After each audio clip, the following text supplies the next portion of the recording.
Dear friends, what does it mean to be wise? After all, this morning we have the story of the wise men bearing gifts to Jesus. What is it that makes them wise rather than anybody else? The truth is that we know very little about these people. We don't know their names or where they came from. We don't even know that there were three of them. We just know that they are wise. But we know two other things about them. They're guided by a star and they pay homage to Jesus. And that's enough to explain why they are wise. Consider, a star is a public phenomenon. All can see it, not all can understand it, and not all that understand it are prepared to be guided by it, whereas the wise men do all three things. They see the star, they understand the star, they are guided by the star. And what they're guided to do is to come and recognize the new King of the world revealed in Bethlehem. And there's a broader principle here, which we can apply to our own life of faith. I wonder if you've ever noticed that people can share what seems to be the same experience and yet draw very different conclusions from it. This is a principle that was known and seen at Jesus' time. Consider the end of Matthew's Gospel when Jesus appears in risen glory, and yet we're told that some saw and still doubted. It's a running theme in the Gospels that people see Jesus yet don't recognize him.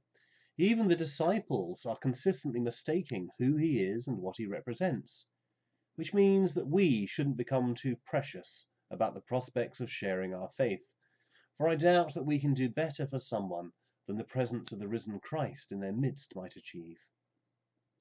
The point of the story that Matthew is sharing is that the wise men of his own community, the ones who are learned in the scriptures and eagerly longing for the coming Messiah, these are blind to what is happening in their midst.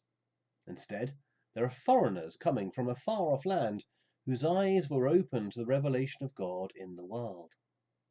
For Jesus is a public figure. All can see him. Even today he is a public figure. Lots of people have heard his name and know a little bit about him. But how many are wise in response? For the star was also public, yet it was only the wise men who saw the star, who understood the star, and who are guided by the star. For that too is needed, not only to see the star and understand it, but also to be guided by it. For surely it is true there are many who see Jesus and who understand Jesus, and yet who are not guided by Jesus. Jesus, who is the embodiment of divine wisdom. Those who are not prepared to pay him homage, to come before him and offer gifts, they are not wise. So what does it mean to be guided by the revelation of Christ in our midst? To pay him homage and offer gifts? What can we give him, poor as we are? The sacrifice of God is a broken spirit. A humble and contrite heart he will not despise.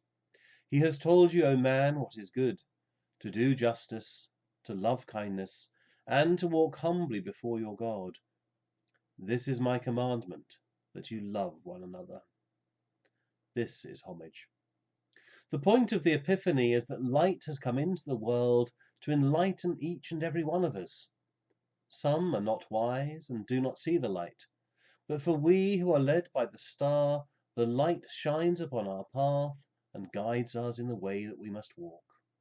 Let us resolve to walk that path together, to be companions on the journey in the manner of the unnumbered wise men, and come before the Christ child and pay him homage. Amen.